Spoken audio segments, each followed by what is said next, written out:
Georges Politzer, Princípios Fundamentais de Filosofia. 23ª lição, A Nação, parte 1. 1. Nação e classe social. Não há questão mais atual do que a questão nacional. Quer se trate da luta do povo francês por sua independência e por sua existência mesma, quer se trate da luta gloriosa dos povos do Vietnã, do Marrocos, do Oriente Médio, etc., pela sua libertação nacional. Podemos dizer que a questão nacional apresenta-se com uma força crescente. Ora, esta é uma questão demasiado difícil. Não pode ser abordada e resolvida a não ser à luz do materialismo histórico. Circulando em 1902 pelas ruas de Londres, cidade que deve seu poderio aos capitalistas, Lenin dizia, abre aspas, duas nações, fecha aspas. Desse modo, salientava o contraste entre as ruas luxuosas dos bairros burgueses e as miseráveis ruelas onde se amontoava a população operária. A burguesia gostaria de fazer acreditar que a história é constituída unicamente de lutas entre nações. Procura, assim, simular sua opressão de classe. Convencer os trabalhadores de que seus próprios interesses são os mesmos de toda a nação. Mas o materialismo histórico, descobrindo que a história tem por motor a luta de classes, mostrou que a divisão dos homens em classes antagônicas é mais profunda que a divisão dos homens em nações. As lutas entre as nações explicam-se, pois, pela luta de classes, pelo conteúdo de classe das nações. A primazia dada pelos marxistas à classe social não significa que eles desdenhem a nação. A nação é uma realidade histórica. Apareceu e se desenvolveu à base de classes, como veremos. Desaparecerá numa sociedade sem classes. Mas, durante o longo período em que ela existe, representa um papel considerável que explica a importância dada pelos marxistas aos movimentos nacionais. A tese do niilismo nacional, negação da realidade nacional, é antimaterialista. É sustentada pelos inimigos do movimento operário, principalmente pelos líderes socialistas de direita, que pregam aos trabalhadores o abandono da soberania nacional em proveito do imperialismo americano. Ao contrário, os verdadeiros marxistas, fiéis ao materialismo histórico, sustentam energicamente os movimentos de libertação nacional dos povos oprimidos e dependentes. Mas eles não consideram a questão nacional em si, subordinam a luta revolucionária do proletariado, a questão da libertação do proletariado do jugo de classe. 2. A concepção científica da nação. A. O que é uma nação? A nação é uma realidade objetiva. Os hitleristas, que acreditavam poder riscar as nações da superfície do globo, aprenderam à própria custa que esta realidade existe e que tem uma considerável força de resistência. Quais são suas características? 1. A comunidade de língua. Os membros de uma nação comunicam-se por meio da mesma língua, a língua nacional. Por isso, os conquistadores que quiseram, durante a história, destruir uma nacionalidade, tentaram impor-lhe a língua do Estado vencedor. A assimilação linguística é, pois, uma forma de opressão nacional. Os czares da antiga Rússia praticaram-na em relação aos pequenos povos colonizados. Os colonialistas franceses na África do Norte fazem o mesmo. Mas não se pode impor uma língua a um povo. A única língua que ele reconhece é sua língua materna. E boire é boire, le vocabler. Flamber et trembler la patrie. E beber, beber os vocábulos, onde flameja e tremula a pátria. Citação de Aragon. A luta das nações oprimidas por sua independência é, portanto, também uma luta pela própria língua. É o caso dos povos de língua árabe colonizados pelos imperialistas franceses. A língua é um poderoso instrumento da cultura nacional. É assim que a liberdade total dada às diversas línguas nacionais na União Soviética, desde 1917, propiciou o desenvolvimento cultural dos povos outrora sufocados pelo imperialismo da Rússia czarista. A língua é propriedade da nação em seu conjunto, e não de uma classe. Senão, como membros das classes em presença poder-se-iam comunicar? Em sua importante obra, a propósito do marxismo em linguística, Stalin combate a tese antimarxista daqueles que, partindo da diversidade das classes, concluem para uma nação dada pela diversidade de línguas. Na verdade, pode haver tipos de jargão empregados por tal ou qual fração da classe privilegiada, que quer ser diferente a qualquer preço. Assim, a Jeunesse Doré, por ocasião da reação termidoriana, pretendia não falar com o povo, mas algumas expressões estranhas, alguns modismos insólitos, não bastam para constituir uma língua. A língua, sistema gramatical e vocabulário, é o produto da história de um povo. Ela só se modifica lentamente e sua estrutura conserva-se a mesma através de regimes sociais diferentes. Embora o vocábulo se enriqueça pouco a pouco, particularmente graças ao progresso técnico. Todos os membros de uma nação, qualquer que seja sua classe, empregam, pois, a mesma língua, cada classe tentando, bem entendido, usá-la para o próprio proveito. Por exemplo, criando a escola obrigatória, no começo da Terceira República, a burguesia assegurou uma grande difusão da língua francesa, sobretudo entre os camponeses. Isto era do seu interesse de classe, visto que o contribuinte devia saber ler as folhas de impostos estabelecidas pelo Estado burguês. O camponês recrutado devia poder compreender as ordens do sargento.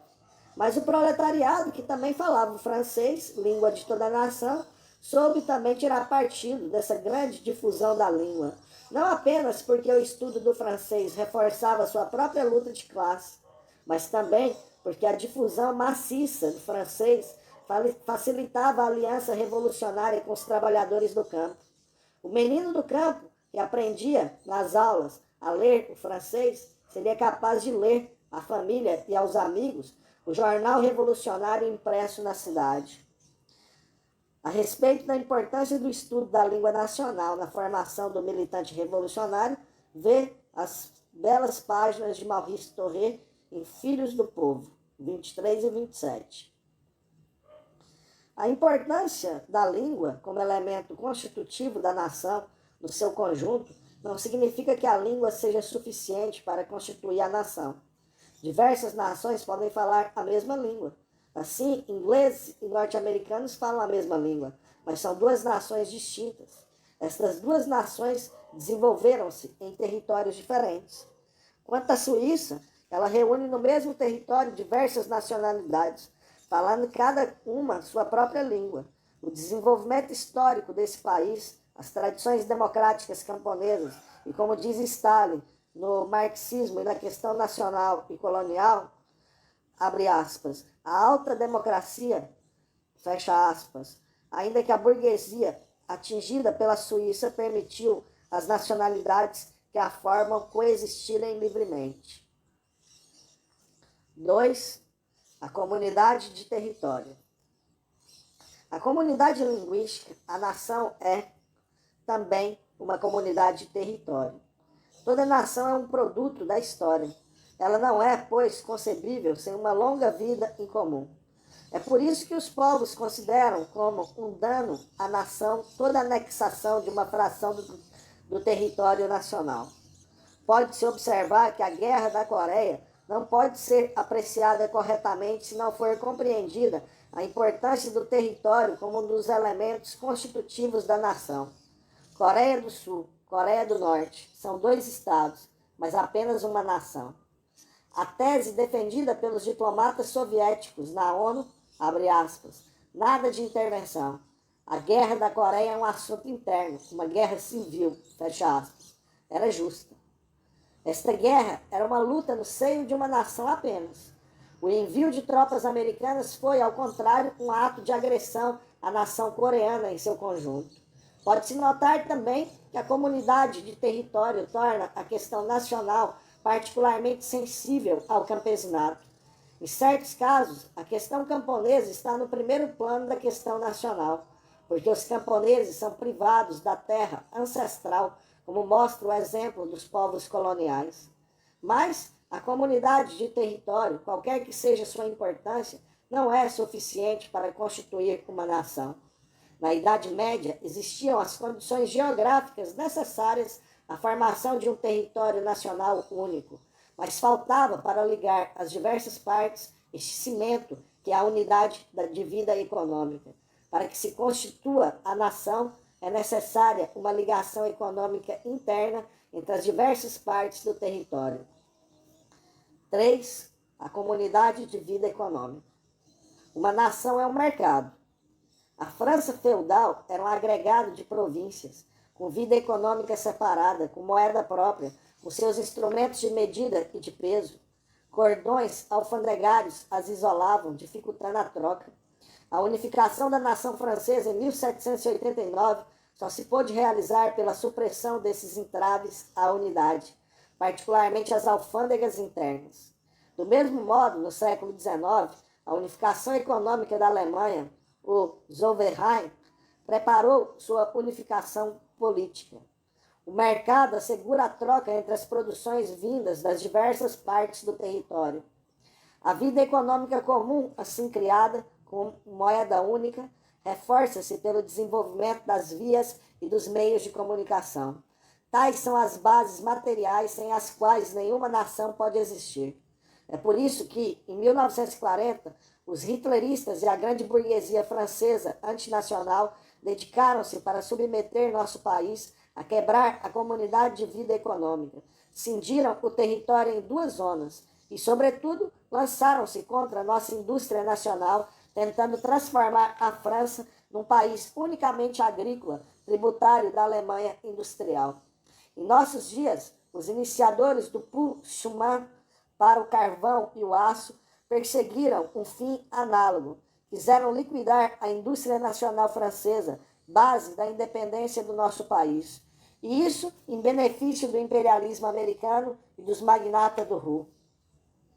Observemos que, inversamente, o impulso nacional das democracias populares, como a Romênia, a Bulgária, está condicionado pelo progresso considerável da própria indústria nacional.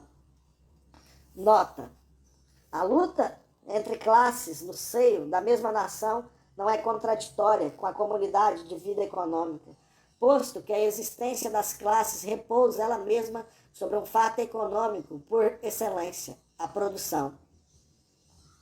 Citação de Stalin, abre aspas.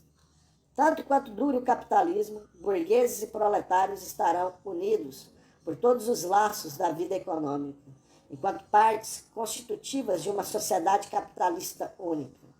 Os burgueses não podem viver e enriquecer-se se não tiverem à sua disposição trabalhadores assalariados. Os proletários não podem subsistir se não se empregarem nas empresas dos capitalistas. A ruptura de todos os laços econômicos entre eles significa a cessação de toda a produção. Ora, a cessação de toda a produção conduz à morte da sociedade e à própria morte das classes. Não se concebe que qualquer classe queira se lançar à destruição. É por isso que a luta de classes, por mais aguda que seja, não pode conduzir à desagregação da sociedade. Fecha aspas. Fim da citação de Stalin. 4. A comunidade de formação psíquica e de cultura. O materialismo dialético permite-nos compreender que a comunidade duradoura das condições de vida tem, como consequência, particularidades psicológicas comuns aos membros de uma nação. A nação é uma comunidade de formação psíquica. Existe um caráter nacional que distingue uma nação das outras. E esta diferença tem como origem o fato de que cada povo vive, desde muito tempo, em condições específicas. É necessário notar também que a comunidade de língua engendra, necessariamente, com o tempo, particularidades psicológicas comuns. Não confundir ideologia e psicologia.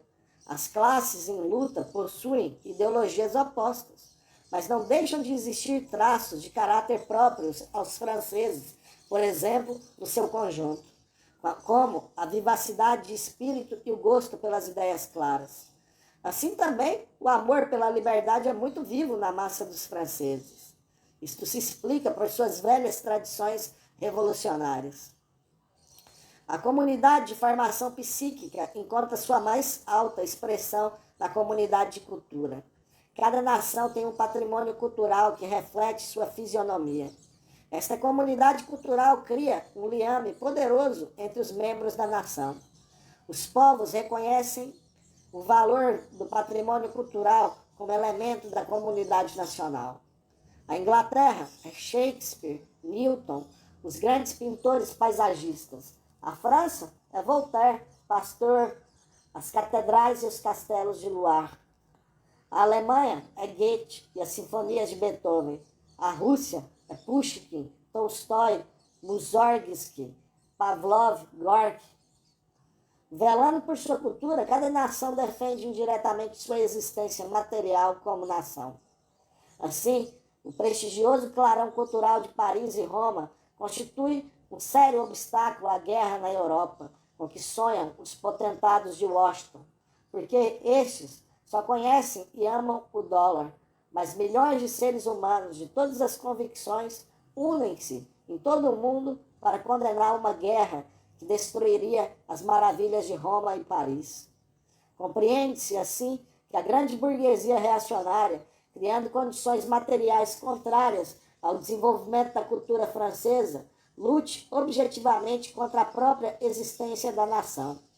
Isto nos faz ver que não se poderia falar de comunidade cultural em absoluto e fora das relações de classe. Quando a luta de classes atinge um grau tão elevado que a classe exploradora chega a atrair o interesse nacional, então esta classe se exclui da comunidade de cultura. Tal é o caso na França. Traindo os interesses nacionais, a burguesia reacionária se indispõe com as melhores tradições culturais de nosso país.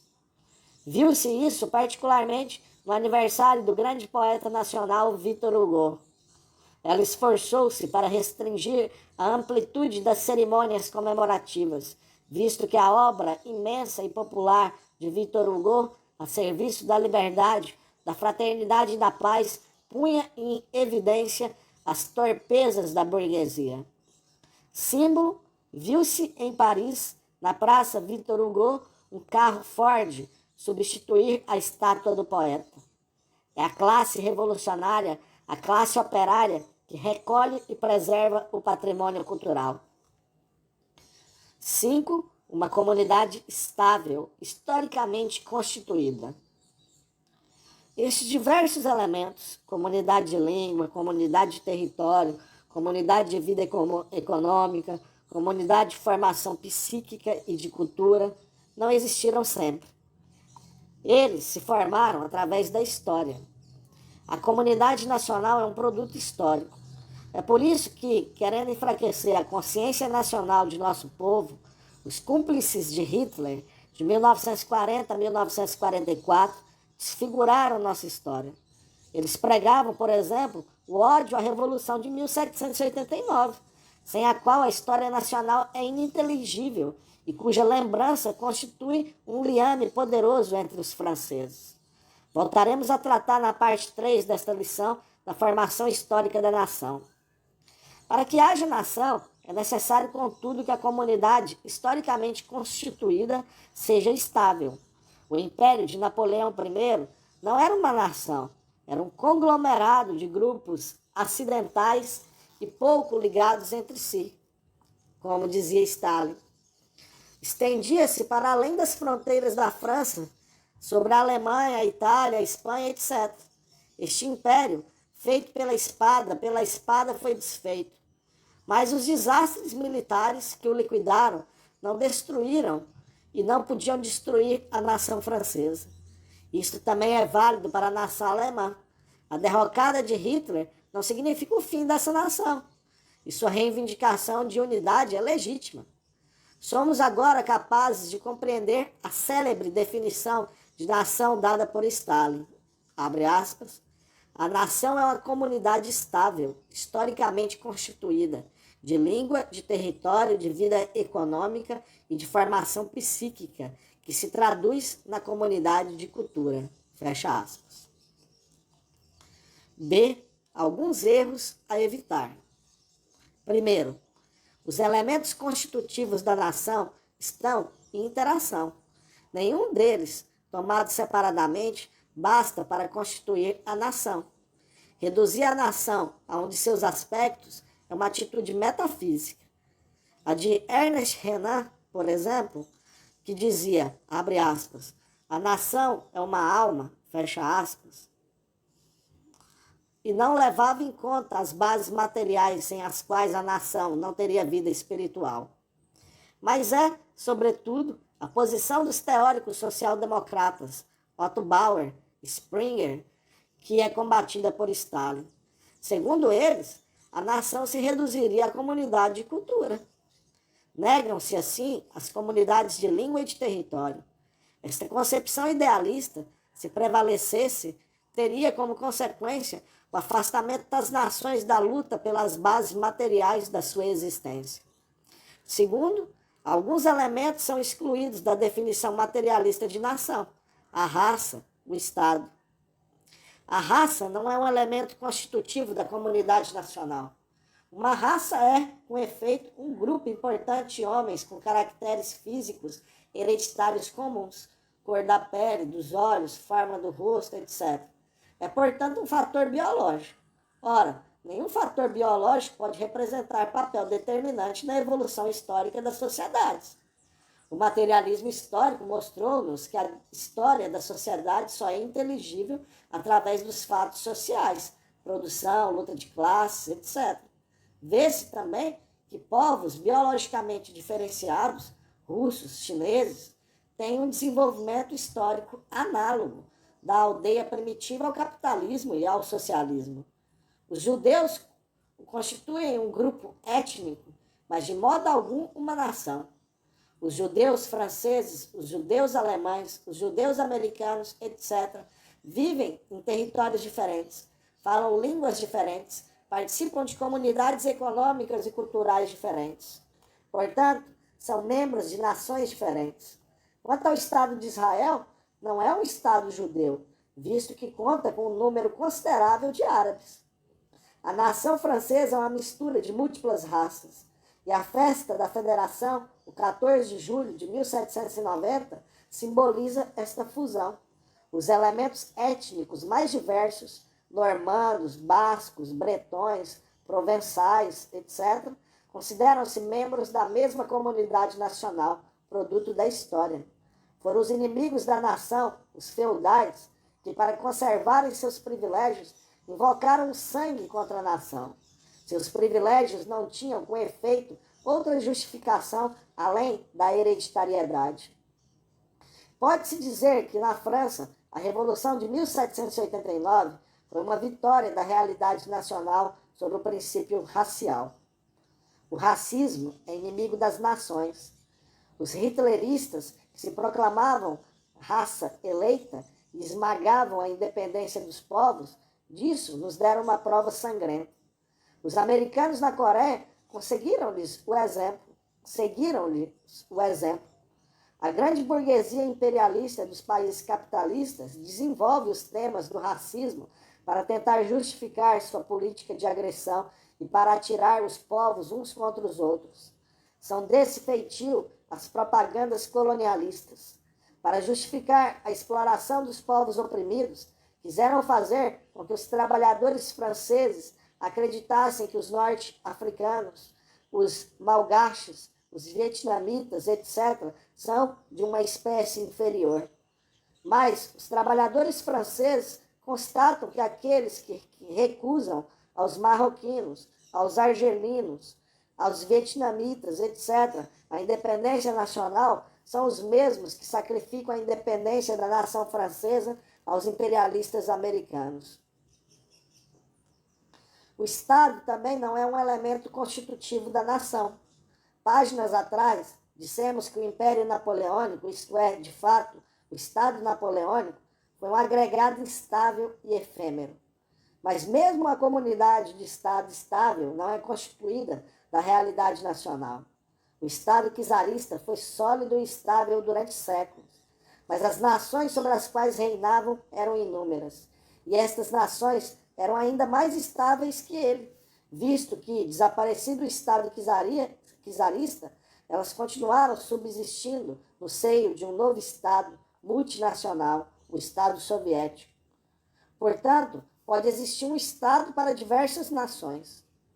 Podem existir também dois Estados para a mesma nação. Em 1871, havia na França, face a face, dois poderes de Estado. A Comuna, poder operário. A Assembleia de Versailles, poder burguês. Reenviamos o leitor à 22ª lição, que versa sobre o conteúdo de classe do Estado. Numa sociedade dividida em classes antagônicas, o Estado defende o interesse da classe dominante, mesmo quando pretende falar em nome do interesse geral. Incluir o Estado na definição de nação é recusar o título de nação às nações oprimidas e, por consequência, privadas de um Estado independente. Isso leva a justificar a opressão da qual são vítimas os países dependentes e colonizados. Incluir o Estado na definição de nação seria também recusar o título de nação às diversas nações que constituem a União Soviética. Estas nações outorgaram-se um Estado comum sem alterar em nada a sua própria originalidade nacional. É, pois, muito importante não confundir Estado e nação. A criação de uma comunidade política europeia não teria o poder de engendrar uma nação europeia. Se o Estado não é um elemento constitutivo da nação, não é menos verdade que ele pode ser um auxiliar poderoso no desenvolvimento da nação. É por isso que as nações oprimidas pelos colonialistas reivindicam contra o Estado colonialista estrangeiro um Estado nacional independente. 3. A burguesia e a nação. A questão nacional toma aspectos diferentes conforme as classes que a propõem e conforme o momento em que elas a propõem. Para compreender esses diversos aspectos, é necessário estudar a nação como realidade histórica. A formação das nações burguesas. Inicia com uma citação de Stalin, abre aspas. Os elementos da nação, a língua, o território, a comunidade de cultura, etc., não caíram do céu, mas se formaram pouco a pouco, desde o período pré-capitalista. Acontece apenas que estes elementos se encontravam em estado embrionário e, no melhor dos casos, constituíam unicamente fatores potenciais do ponto de vista da formação futura da nação, em presença de certas condições favoráveis. Este potencial só se transformou em realidade no período do capitalismo ascendente, em seus mercados nacionais, seus centros econômicos e culturais. Fecha aspas. Foi, pois, o mercado que representou o papel determinante na gênese da nação. Assim, nós encontramos na origem da nação o desenvolvimento do modo de produção capitalista, aumentando a abundância dos produtos a trocar. Era necessário criar condições favoráveis à troca permanente, era necessário o mercado. A burguesia comerciante, portanto, estava interessada na formação da unidade nacional. Percebe-se o liame objetivo entre classe e nação. Lenin escreveu, abre aspas, a criação destes liames nacionais não era nada mais que a criação dos liames burgueses. Fecha aspas. Chamamos nações burguesas as nações nascidas na época do capitalismo ascendente. Nós as distinguimos das nações socialistas, das quais trataremos na 24ª lição. O materialismo histórico rejeita a tese dos sociólogos burgueses que apresentam os laços nacionais como a continuação e a generalização das relações de clã. O clã, ou tribo, é apenas uma aglomeração de famílias. Corresponde a um nível muito baixo das forças produtivas. Ora, para que se criasse um mercado nacional, foi necessário um aumento considerável da produção, aumento esse que reclamava um desenvolvimento maior e sistemático da troca entre regiões até então insuladas e que consumiam elas mesmas sua fraca produção. Este mercado não podia ser senão obra de uma classe que vivia da troca, a burguesia comerciante, classe nova no seio do antigo regime feudal. Karl Marx e Friedrich Engels demonstraram largamente, na primeira parte do manifesto, como o desenvolvimento da produção mercantil, isto é, da produção tendo em vista o mercado e de novas relações de produção no seio da velha sociedade feudal, encontra-se na origem das nações. Abre aspas, citação de Marx e Engels. Províncias independentes, apenas federadas entre si, tendo interesses, leis, governos e tarifas alfandegárias diferentes, foram reunidas em uma só nação, em um só interesse nacional de classe, atrás de um único alfandegário. Fecha aspas. B. A burguesia à testa da nação. A formação da base econômica das nações burguesas é, essencialmente, um processo espontâneo. Mas a formação das nações não é espontânea. Foi a classe ascendente, a burguesia, que dirigiu conscientemente a formação da unidade nacional. As grandes massas camponesas, que não estavam solidárias com o novo modo de produção, não podiam representar o papel dirigente. Mas, ligadas à terra, que constitui a ossatura da nação, prestaram apoio à burguesia. Por quê? Porque a formação da unidade nacional em proveito da burguesia enfraquecia a classe feudal, que explorava os camponeses. A burguesia, cuja vanguarda se organizou em partidos, lançou contra os feudais favoráveis ao isolamento uma luta de classes que pretendia derrubar as barreiras alfandegárias existentes no interior do país, bem como estabelecer a livre troca entre as diversas regiões do país, unificar e alargar o território nacional. Seus partidos, seus teóricos elaboraram, para esse fim, uma ideologia que reclamava a unidade da nação, que colocava a nação acima do rei e que exaltava o amor da pátria. Na França, pois a Revolução Burguesa foi conduzida contra as relações feudais de produção ao grito de "Viva a Nação!". Como o regime feudal havia se tornado insuportável para a imensa maioria do povo, para os camponeses, para a burguesia artesanal, para os intelectuais, etc., a burguesia, mobilizando e dirigindo todas essas forças, isolou e abateu o feudalismo. A partir dessa época, ela pôde estender, sem entraves, as formas da propriedade burguesa, a terra, por exemplo, e dar à economia burguesa um impulso grandioso, produção e comércio. Nessa época, a burguesia revolucionária francesa representava, contra os feudais reacionários, os interesses da maioria da nação. É por isso que ela foi patriota. Diante da traição dos feudais que, na esperança de reencontrar a supremacia perdida, declaravam guerra à nação.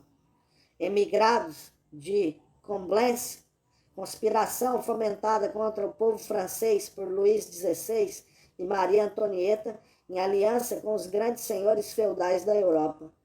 Compreendemos assim que La Marseillaise, nascida em 1792, fosse, ao mesmo tempo, o canto da Revolução contra os feudais franceses e o canto da independência nacional contra a sujeição aos feudais prussianos e austríacos.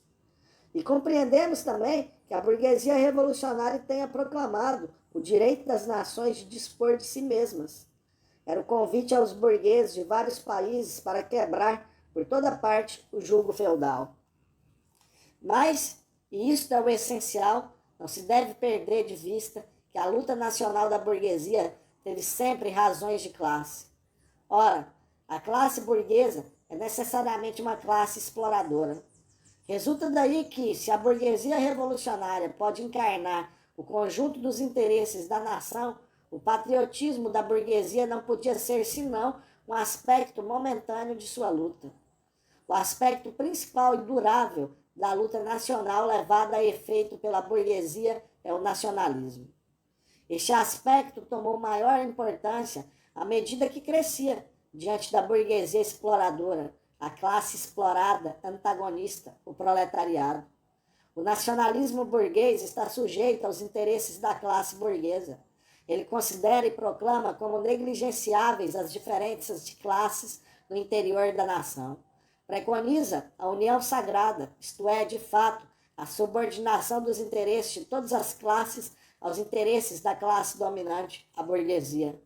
Visa, assim, afastar o proletariado de sua luta revolucionária contra a burguesia. E é por isso que o proletariado não pode libertar da opressão de classe se não combater o nacionalismo, se deixar a ideologia nacionalista gangrenar suas fileiras. Assim é, portanto, para eternizar sua dominação, a burguesia impõe a toda a nação sua ideologia, quando seria necessário dizer interesse burguês. Ela diz interesse nacional. A análise materialista reencontra a realidade sob a aparência. C. A burguesia traidora da nação.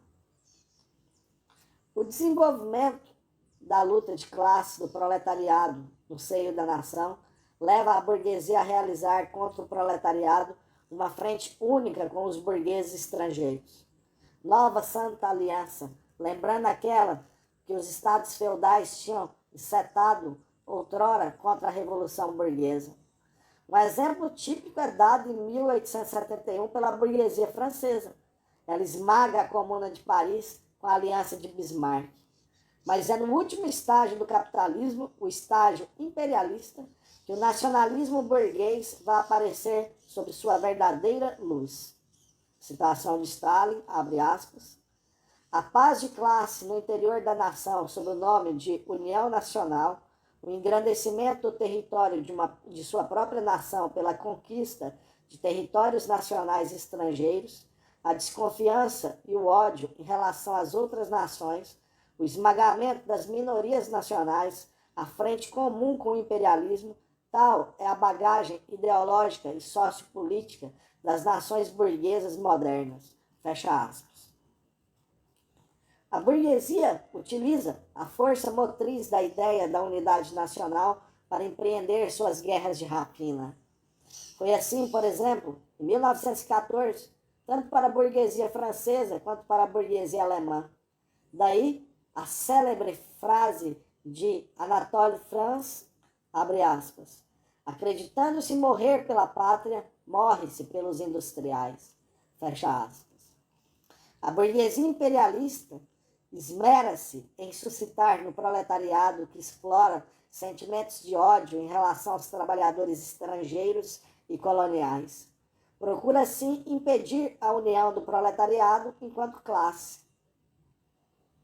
Mais se acentua o imperialismo, mais aumenta a separação entre o interesse da grande burguesia de monopólio e as camadas profundas da população. O imperialismo é a guerra aos povos.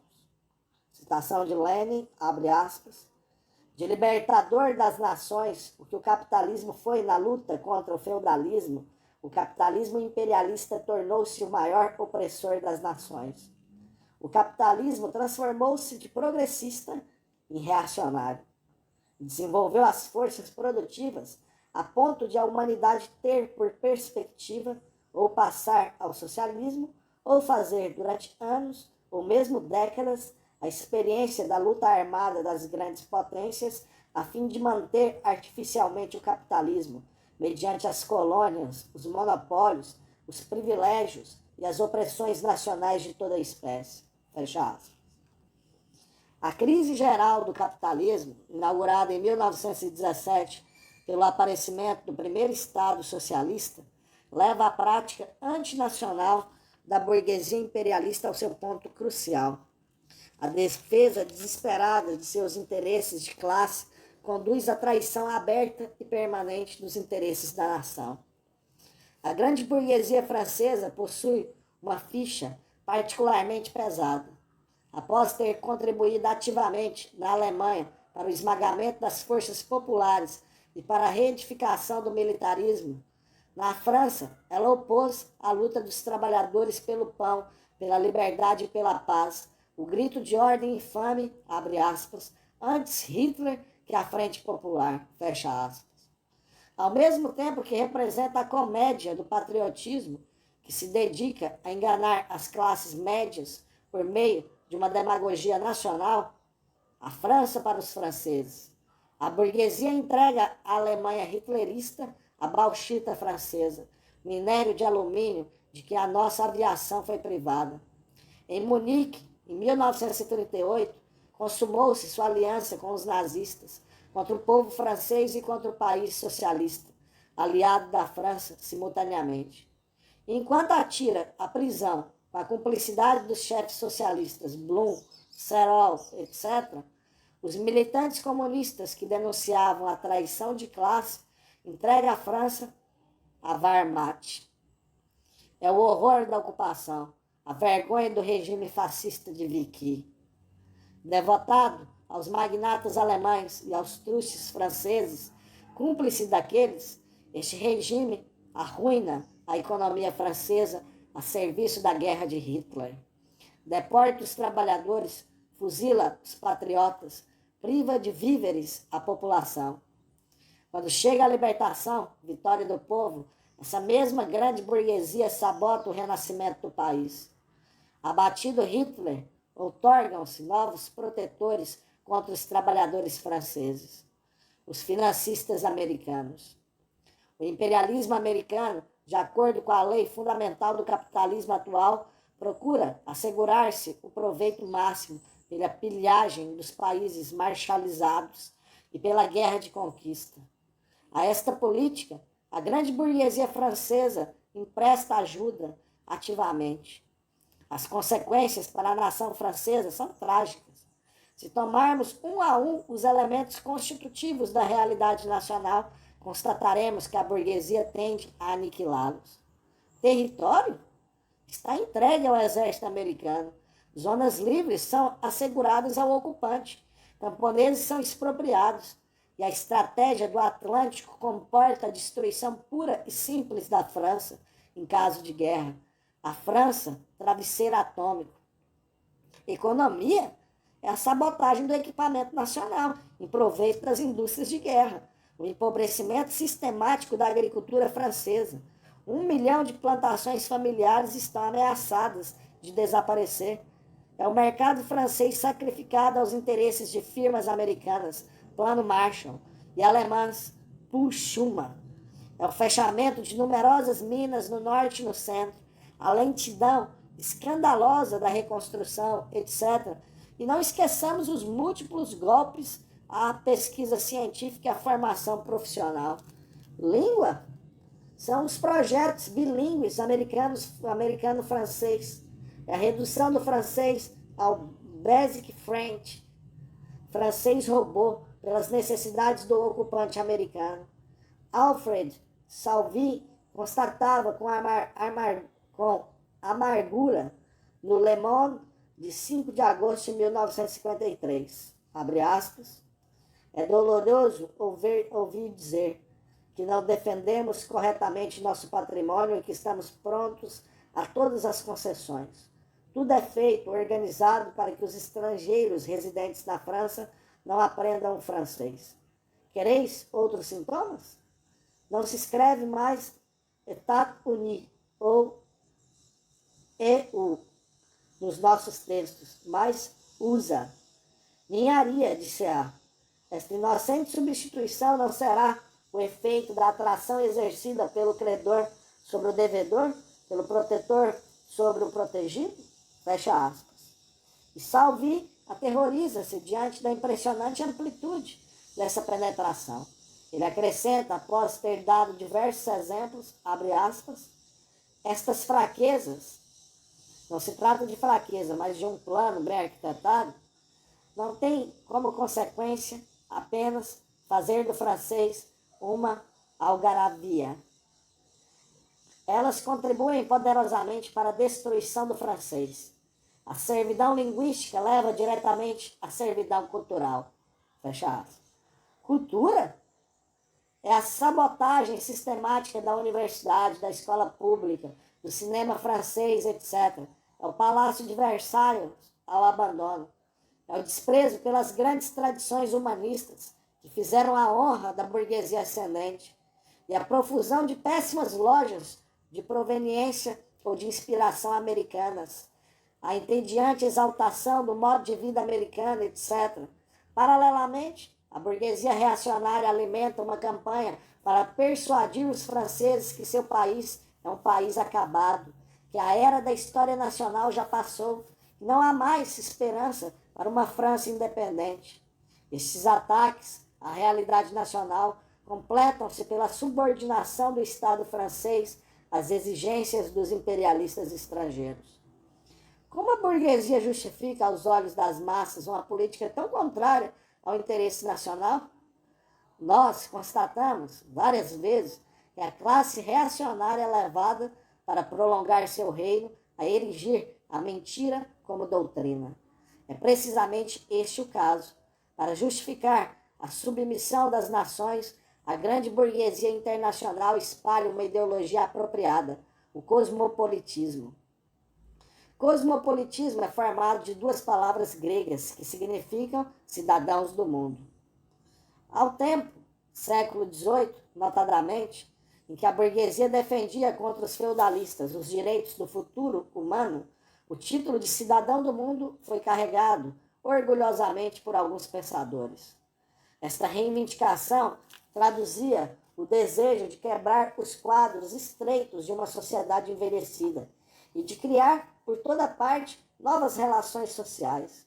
É nesse sentido que, num texto de 1755, Jean-Jacques Rousseau fala de, abre aspas, estas grandes almas cosmopolitas que enfraquecem as barreiras imaginárias que separam os povos e que abraçam todo o gênero humano com sua benevolência. Fecha aspas. Uma vez abolida as relações feudais de produção, a burguesia retoma os temas do cosmopolitismo, não mais a serviço de generosas esperanças, mas por conta de seus interesses de classe universalmente exploradora. Desde 1845, que Marx e Engels denunciam a mistificação. Eles explicam que a propaganda cosmopolita tem sua origem na concorrência entre as burguesias dos vários países e que tem por finalidade não o bem-estar de todos os homens, mas a exploração mundial dos trabalhadores. Assim, Marx podia escrever, abre aspas, designar a exploração sob seu aspecto cosmopolita com o nome de fraternidade universal, eis uma ideia que não podia nascer senão no coração da burguesia. Fecha aspas. Marx, discurso sobre a questão do livre câmbio.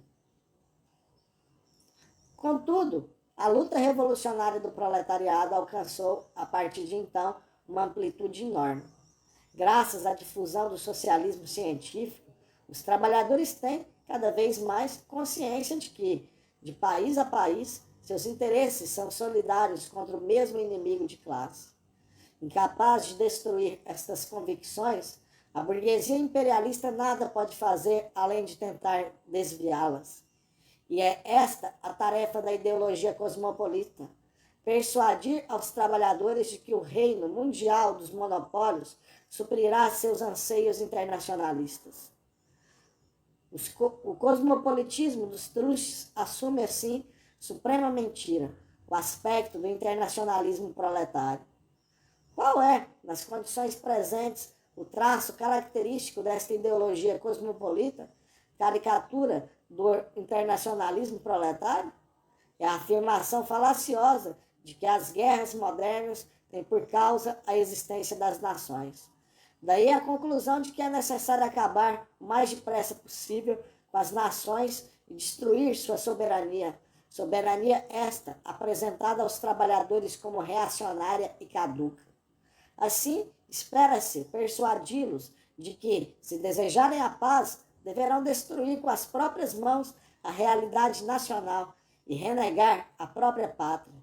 Ora, a análise materialista da sociedade contemporânea, Verlaine, o imperialismo, estágio superior do capitalismo, mostra que as guerras mundiais tiveram por causa não a existência das nações, mas a existência de uma classe, a burguesia imperialista, que para salvar seu reinado ameaçado, não hesita diante da sujeição das nações e da destruição dos povos. O cosmopolitismo aparece assim sob sua própria luz. Longe de realizar a aproximação dos homens de todos os países, propõe-se, sob o disfarce de fazer de cada trabalhador um cidadão do mundo, abre aspas, a brutal e cínica exploração mundial de escravos desarraigados, trocáveis entre si, uniformizados, de sombras humanas erráticas e anônimas. Fecha aspas, citação de Cognon, Réalité de la Nation. Partindo destes dados como princípio, compreender-se-á a significação histórica das atuais tentativas da Europa unida. Elas visam reforçar, sob a batuta dos magnatas americanos, a exploração dos vários povos da Europa capitalista, a começar pelo nosso. A unificação do mercado europeu, apresentada como o primeiro passo em direção a uma economia socialista, teria por efeito o rebaixamento do nível de vida dos franceses. A supressão da soberania nacional, apresentada como um progresso da democracia, teria por efeito colocar a França sob a ameaça da Wehrmacht. Reconstituída sob uma camuflagem europeia, os nazistas rearmados seriam os instrumentos apropriados da repressão antioperária. Lenin escreveu em 1915, abre aspas, os Estados Unidos da Europa são, dentro do regime capitalista, impossíveis ou reacionários. Fecha aspas. Falsificação do internacionalismo proletário, o cosmopolitismo está ao serviço do capital financeiro internacional. É também, hoje em dia, a ideologia característica dos chefes da social-democracia, tais como Guy Mollet, Philippe Lebel, que têm por tarefa enganar os trabalhadores. São, assim, solidários dos dirigentes do MRP, Robert Schuman, Georges Bidault, que, servidores do Vaticano, também todo dedicado à hegemonia americana, foram os defensores da CED. Cobrem-se com o manto da espiritualidade cristã para ajudar, além reno, os piores inimigos do gênero humano. Vê-se logo que o tema da Europa Unida, de boca dos chefes da social-democracia e do MRP, é apenas uma armadilha para os tolos. Longe de agir no sentido de uma aliança efetiva de todos os países da Europa, seja qual for o seu regime social, eles se dedicam a perpetuar a divisão da Europa e da Alemanha. Isto é servir aos desígnios belicistas nazistas, que receiam a negociação internacional e seus felizes efeitos, unificação pacífica da Alemanha e segurança coletiva de todos os países da Europa. Contudo, apesar de todos seus esforços, o imperialismo não podia estar isento de contradições. É por isso que o cosmopolitismo burguês tem um irmão siamês, o nacionalismo burguês. 2 exemplos. Os trustes americanos que pregam e fazem pregar o cosmopolitismo na Europa, visando os povos que desejam submeter, fazem nos Estados Unidos a mascarada do nacionalismo. Por todos os meios repisam ao povo americano que ele é o povo eleito, a quem a providência prometeu a direção do mundo. A grande burguesia francesa, que acomoda na Europa a cozinha do cosmopolitismo, pratica o mais sangrento nacionalismo em relação aos povos coloniais. Em nome do interesse francês, ela recusa o título de nação aos marroquinos, aos vietnamitas, que lutam pela própria independência. E como não notar o contraste grosseiro entre o internacionalismo com o que se enfeitam os reacionários e o seu nacionalismo selvagem com relação aos povos da União Soviética, que eles sonham fazer reentrar pela guerra no mercado capitalista? Estas contradições são uma das fraquezas do campo imperialista. 4. A classe operária e a nação. A. O internacionalismo proletário. A questão nacional só pode ser corretamente resolvida como parte de um conjunto. A luta de classe, a Revolução Proletária. Nós vimos, com efeito, que a realidade nacional não se poderia ter formado sem o desenvolvimento da burguesia e que, na época imperialista, o nacionalismo burguês afirma-se como opressor das nações. Como, então, a questão nacional ir-se-ia colocar para a classe antagônica da burguesia, o proletariado? A atitude do proletariado diante da questão nacional é inspirada pelos seus interesses e deveres de classe revolucionária. É, pois, uma atitude de princípio. Foi definida por Marx e Engels no Manifesto do Partido Comunista em 1848, que termina com a célebre palavra de ordem: proletários de todos os países, univos. Este é o internacionalismo proletário. Vimos nesta lição que o nacionalismo burguês tem uma base objetiva, o interesse da classe exploradora. Não contente em explorar seu proletariado e seu próprio povo, a burguesia capitalista os mobiliza e os sacrifica para submeter o proletariado e os povos de outros países em nome do interesse nacional, máscara que dissimula o interesse burguês. A ideologia nacionalista tem precisamente por papel atirar os trabalhadores dos vários países uns contra os outros. Mas o internacionalismo proletário tem, ele também, uma base objetiva, que também é uma base de classe, como já notamos na 18ª lição. Membros de uma classe explorada, os proletários de todos os países têm os mesmos interesses que os contrapõem à classe exploradora. O internacionalismo não é uma característica acessória da luta proletária de classe. Ele é essencial. E é por isso que os criadores do socialismo científico, Marx e Engels, foram também os fundadores da Associação Internacional dos Trabalhadores, setembro de 1864. O Manifesto do Partido Comunista, que convida os proletários de todos os lugares à luta organizada contra os exploradores de todos os lugares, foi, é e será sempre o farol radioso da Revolução Mundial. Constatamos rapidamente que o nacionalismo e o cosmopolitismo são os dois aspectos ideológicos da guerra de classe levada a efeito pelo capitalismo. O internacionalismo proletário permite, e é o único a permitir, identificá-los em todas as circunstâncias. Põe em xeque tanto um como o outro. Põe em xeque o nacionalismo burguês, visto que, pelo internacionalismo proletário, os trabalhadores reconhecem sua solidariedade de classe através das fronteiras e, praticando-o, recusam-se a colaborar com sua própria burguesia na agressão contra os outros países. Isso acontece, notadamente, quando os proletários dos países colonizadores lutam pela libertação nacional dos países colonizados. Põe em xeque o cosmopolitismo burguês, posto que, fiéis ao internacionalismo proletário, os trabalhadores de todos os países realizam uma poderosa frente de classe contra os monopólios sem pátria e lutam, assim, para libertar de uma só vez sua própria pátria e a de seus irmãos oprimidos. Exemplo, lutando contra a marshalização da França pelo imperialismo americano, os operários franceses ajudam seus irmãos de além Atlântico a realizar o combate de classe contra o grande capital yankee que os leva à miséria, ao fascismo, à guerra. Como se vê, os interesses dos lutadores de cada país exigem sua solidariedade internacional de classe. Todo golpe desferido contra o internacionalismo proletário é um golpe desferido contra os trabalhadores de cada país.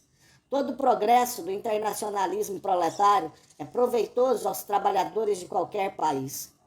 Contra o nacionalismo e contra o cosmopolitismo, os proletários revolucionários, respondendo ao apelo do manifesto, proclamam a igualdade dos trabalhadores de todos os países e praticam, de país a país, a fraternal solidariedade de classe.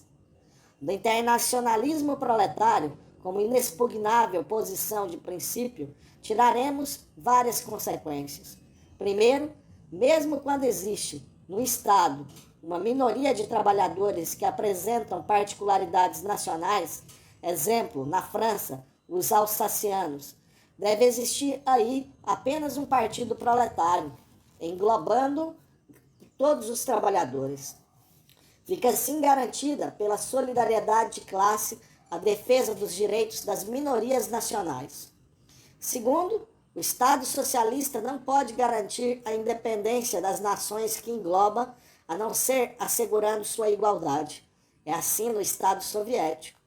Terceiro, a pedra de toque do internacionalismo proletário é, desde que existe um Estado socialista, o vínculo de princípio de todos os proletários com esse Estado.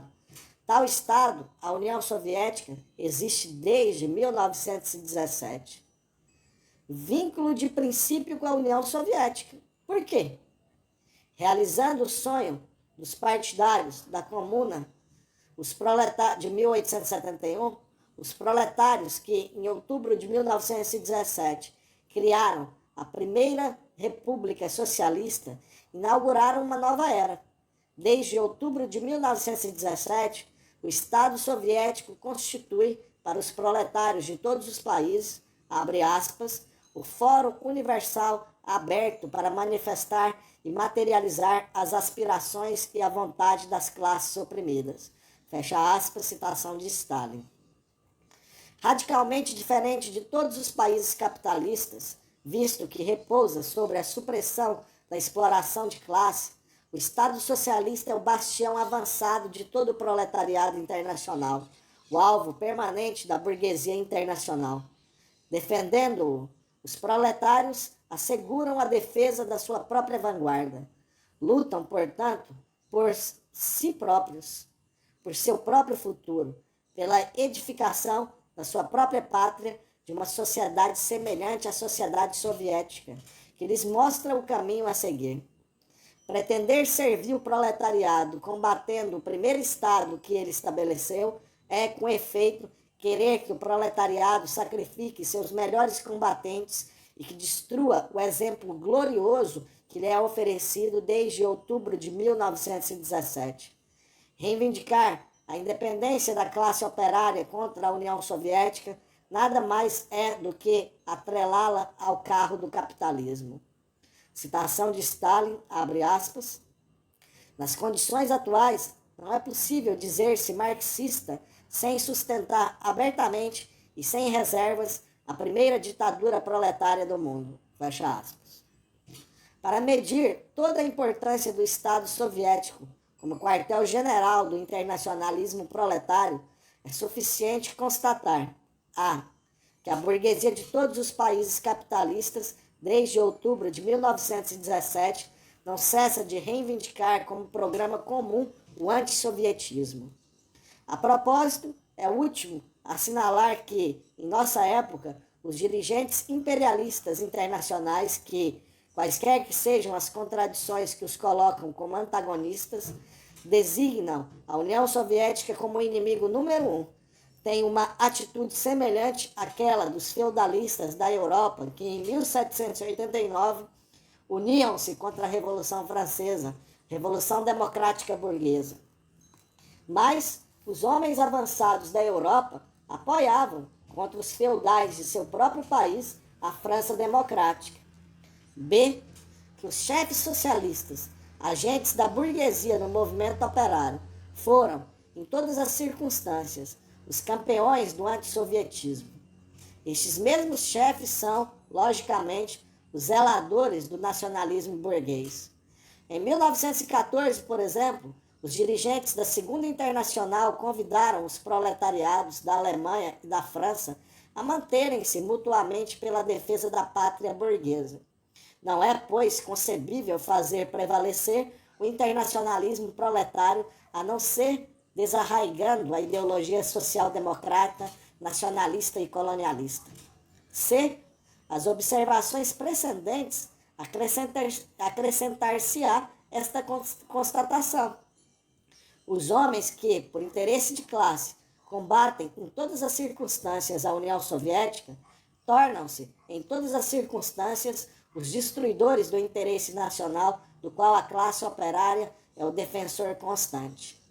Ao contrário, a política exterior seguida pela União Soviética foi sempre, pois que é a política de um Estado socialista, conforme aos interesses dos trabalhadores dos vários países e notadamente aos da França.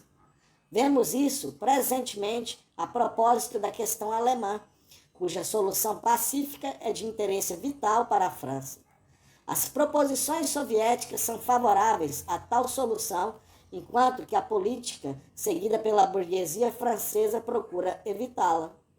Quanto ao pacto de não agressão realizado pela União Soviética com a Alemanha hitlerista em agosto de 1939, devemos reconhecer que ele era favorável aos interesses da paz mundial.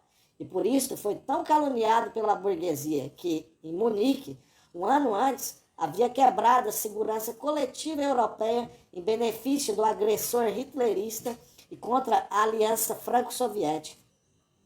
Se antes de agosto de 1939 a burguesia francesa e inglesa não houvesse recusado a negociação que a União Soviética lhes propusera, teriam sido criadas condições tais que a Alemanha hitlerista, paralisada a leste pelo pacto de não agressão germano-soviético, fosse igualmente paralisada a oeste pela aliança franco-soviética.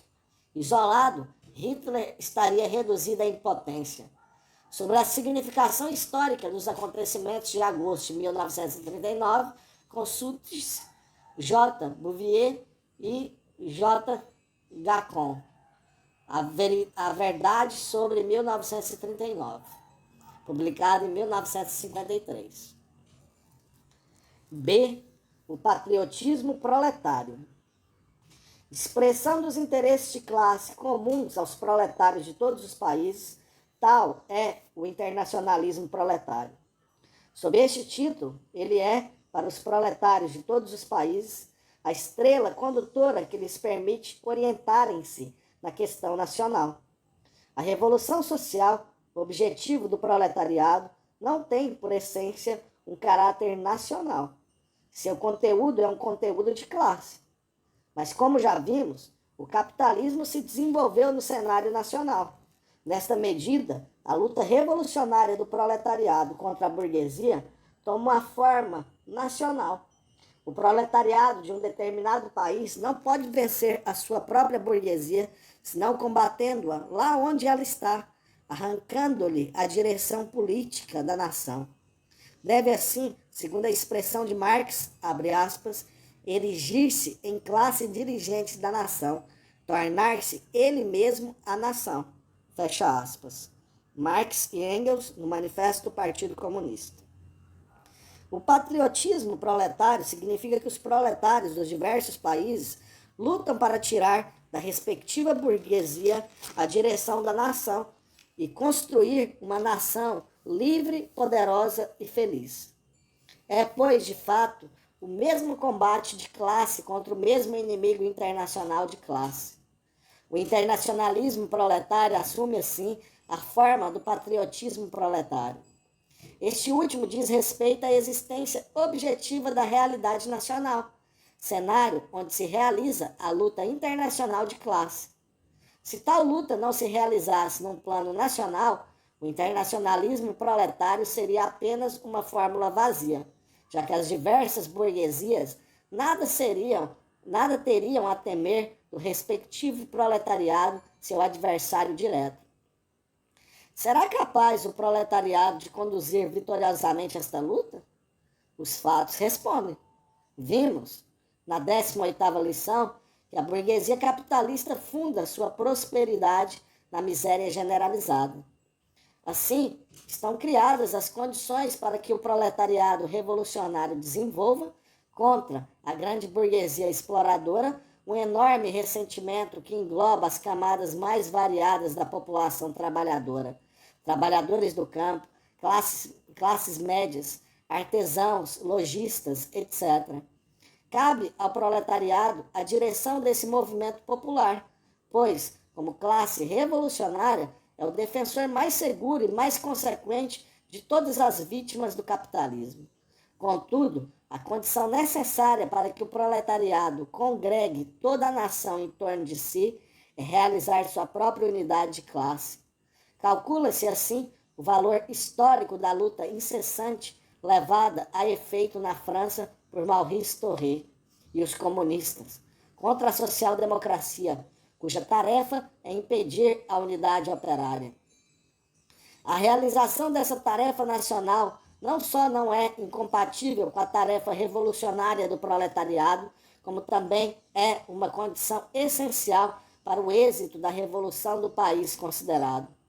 Aqueles que, tais como os anarco-sindicalistas, confundem nacionalismo burguês com patriotismo proletário, aqueles que dizem aos operários: a nação não é da vossa conta, o vosso negócio é a revolução, todos estes trabalham contra o interesse revolucionário do proletariado.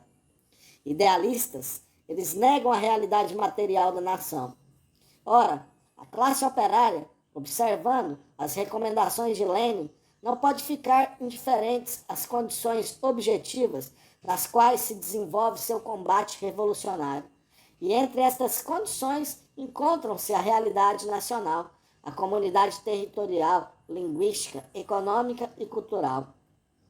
A direção das massas populares não pode ser entregue a quem desconheça esta realidade histórica. Materialistas vulgares, eles ignoram a força organizadora e mobilizadora do sentimento nacional, porque a classe operária francesa, tão sacrificada pela opressão nazista, surgiu, apesar disso, em 1944, mais poderosa e mais respeitada do que nunca, porque ela soube arregimentar toda a nação contra o fascismo de Hitler e contra seus cúmplices da grande burguesia antinacional. Citação de Hidranov, abre aspas, se, na base do internacionalismo, existe o respeito aos outros povos, não se pode ser internacionalista sem respeitar e sem amar o próprio povo. Fecha aspas. Vimos nesta lição, ponto 3c, que a grande burguesia reacionária só pode salvaguardar seus privilégios de classe, submetendo a nação ao imperialismo americano. Inversamente, o proletariado revolucionário defende o interesse da nação no seu conjunto, com a exclusão da classe traidora unicamente, visto que pratica uma política de independência francesa. É a classe operária que é patriota, pois classe ascendente sente-se responsável pela vida da nação e pelo seu futuro. Absorvendo as lições do 13º Congresso do Partido Comunista Francês, de junho de 1954, Maurice Thoré mostrou como, em todas as circunstâncias, a luta realizada pela classe operária contra a burguesia sob a direção dos comunistas coincidiu com o interesse nacional. Foi assim, notadamente, a luta contra o Tratado de Versalhes, abre aspas, que continha todos os germes de uma recrudescência do militarismo e do espírito de desforra na Alemanha, fecha aspas. Foi assim a luta contra a repressão e a guerra colonialista no Marrocos, Indochina, a luta contra a capitulação de Munique, contra a ocupação de Hitler e seus cúmplices, contra a sabotagem do renascimento francês. É assim hoje em dia, quando a classe operária dirige a oposição nacional ao rearmamento dos algozes do nosso povo e exerce uma vigilância rigorosa em torno da paz, o interesse maior da França. Chamada pela história para libertar nosso país da exploração capitalista, como poderia a classe operária realizar devidamente esta tarefa revolucionária se não representasse o papel dirigente no combate atual para salvaguardar a existência da nação contra a burguesia antinacional? E enquanto que a grande burguesia reacionária, ao mesmo tempo que faz pairar a sombra da morte sobre o futuro da França, repudia o passado de nosso povo, a classe operária, ao contrário, recorda com orgulho tudo aquilo que, na história de nosso país, foi um progresso em direção ao bem-estar e a liberdade. Citação de Maurice Thoré, abre aspas. Nosso amor ao país é o amor pelas suas mais gloriosas tradições. É a vontade de devolver as suas tradições de condutor da luz. Nosso amor ao país é o amor pelo seu povo que queremos livre e feliz. É a França para os franceses, e não para aqueles que, pelo seu egoísmo, pela sua cupidez e pela baixeza de alma, se excluíram desde há muito tempo da comunidade nacional.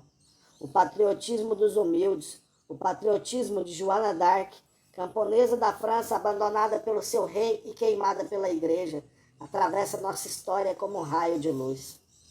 Le Bruyère, debruçado sobre o destino miserável dos servos, escrevia: não existe pátria no despotismo. Os democratas da grande Revolução Francesa conquistaram sua pátria. A turba dos sapateiros e dos alfaiates que venceu a Batalha de Valmy aos gritos de Viva a Nação estava animada por um poderoso sopro de patriotismo revolucionário. Fecha aspas, fim da citação. O mérito do Partido Comunista Francês, dirigido por Maurice Thoré, é ter devolvido as cores da França ao nosso povo, traído pela burguesia falida. A leitura do romance de Aragon, Os Comunistas, constitui uma preciosa ajuda aos que desejam compreender, na sua total significação histórica, o papel nacional desempenhado pelos comunistas. É esse papel que Aragon exalta em alguns dos seus mais belos poemas. Leia-se, por exemplo, O Poeta ao Seu Partido.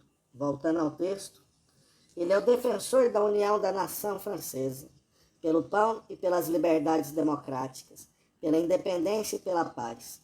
Concorda, assim, com os ensinamentos do maior marxista de nossos tempos, Stalin, que declarava no 19º Congresso do Partido Comunista da União Soviética, em outubro de 1952, abre aspas, outrora, a burguesia era considerada como a cabeça da nação.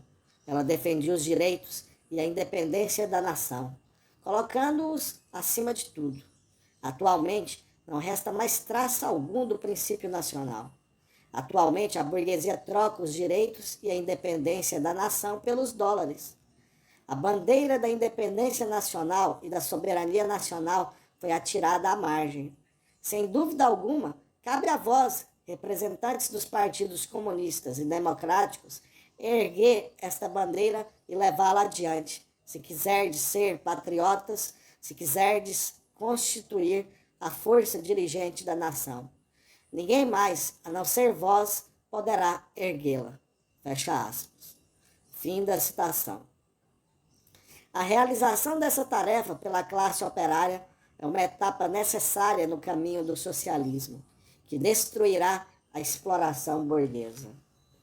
Georges Politzer, Princípios Fundamentais de Filosofia.